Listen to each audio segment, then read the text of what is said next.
Bangladesh doctor বলছে যে আমার বাইরে চিকিৎসা আছে, এখন আমি বাঁচতে চাই। আমার অনেক ব্যথা পেটে, আমি শুয়ে থাকতে পারি না।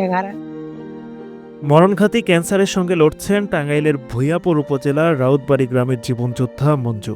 একসময় অভাবের সংসারে বাবাকে সহযোগিতা করতে গাছ কাটার কাজ করা মঞ্জু আজ শয্যাশায়ী। অভাবের তাড়নায় লেখাপড়া ছেড়ে দিয়ে বাবার সঙ্গে কাজ শুরু করেছিলেন মঞ্জু। ১৭ বছর বয়সী পরিবারের দায়িত্ব কিছুটা ভাগ করে নিয়েছিলেন তিনি, কিন্তু ভাগ্যের নির্মম পরিহাস, আজ তিনি মৃত্যুর সঙ্গে পাঞ্জা লড়ছেন। ৫ মাস ধরে ক্যান্সারের যন্ত্রণায় শয্যাশায়ী মঞ্জু। কিছুদিন আগে তীব্র পেট ব্যথা নিয়ে হাসপাতালে ভর্তি হন মঞ্জু। পরীক্ষা নিরীক্ষায় ধরা পড়ে টিউমার। ধার দেনা করে পরিবারের সদস্যরা অপারেশন করালেও শারীরিক অবস্থা আরও খারাপ হতে থাকে।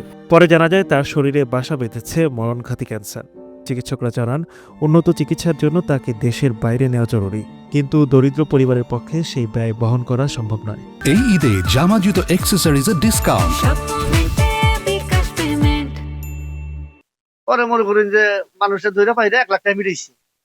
1 লাখ টাকা মিটাইলে পরে 1 লাখ টাকার মধ্যে আবার টিমার অপারেশন করছি। অপারেশন করে পরীক্ষা করে কয় যে ক্যান্সার হয়েছে। এখন তো কোনো পয়সা পাতিও নাই, এরা তো চিকিৎসা করা হয় না। মানুষ মানুষের জন্য আমি চাই সবার পাশে দাঁড়াক। এখন দেশের বাইরেও চিকিৎসা আছে, আর এই যে ব্যয়বহুল খরচ এটার পরিবারের পক্ষে বহন করা সম্ভব না। আমরা সবাই মিলিতভাবে যদি তার পাশে দাঁড়াই, হয়তো আবারও ওর পরিবারের মাঝে বেঁচে থাকতে পারবো, আমাদের মাঝে ফিরে আসতে পারবো। ওর ইচ্ছাও বেঁচে থাকবে অনেকদিন, এবং ডাক্তার ওকে আশ্বাস দিছে যাতে ওকে দেশের বাইরে চিকিৎসা আছে।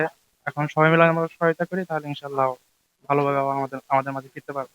মঞ্জুর অসহায় বাবা কান্নাজড়িত কণ্ঠে জানালেন ছেলেকে বাঁচানোর আকুতি। কিন্তু আবার টিউমার হয়েছে, ক্যান্সার হয়েছে, এখন তো হাতের টাকা পয়সা নাই, আমরা কোন দিয়ে কি করবো? এখন ডাক্তারে বলছে যে বাইরে চিকিৎসা করলে ভালো হবে, এখন তো আমার হাতের টাকা পয়সা নাই। মঞ্জুকে সহযোগিতার আশ্বাস দিয়েছেন উপজেলার সমাজসেবা কর্মকর্তা। 50,000 টাকার একটা আর্থিক সহযোগিতা করতে পারবো সেই উদ্দেশ্যে আমরা আবেদন করিয়েছি, এবং এটা যত শীঘ্রই সম্ভব আমরা ঊর্ধ্বতন কর্তৃপক্ষের সাথে কথা বলে এই আবেদনের মাধ্যমে তার 50,000 টাকার ব্যবস্থা করে দেওয়ার চেষ্টা করব। এছাড়াও আমাদের আসলে ছোট পরিসরে আর্থিক সহযোগিতা করার সুযোগ রয়েছে উপজেলা প্রশাসনের মাধ্যমে। আমরা চেষ্টা করব তাকে এই সহযোগিতার আওতায় এনে তাকে অল্প কিছু হলেও সহযোগিতা করার চেষ্টা করবো আমরা। মঞ্জুর শারীরিক অবস্থা দিন দিন অবনতির পথে, তাই তাকে বাঁচাতে সমাজের হৃদয়বান ব্যক্তিদের এগিয়ে আসার আহ্বান জানিয়েছে তার পরিবার। এই ঈদে জামা জুতো অ্যাক্সেসরিজের ডিসকাউন্ট।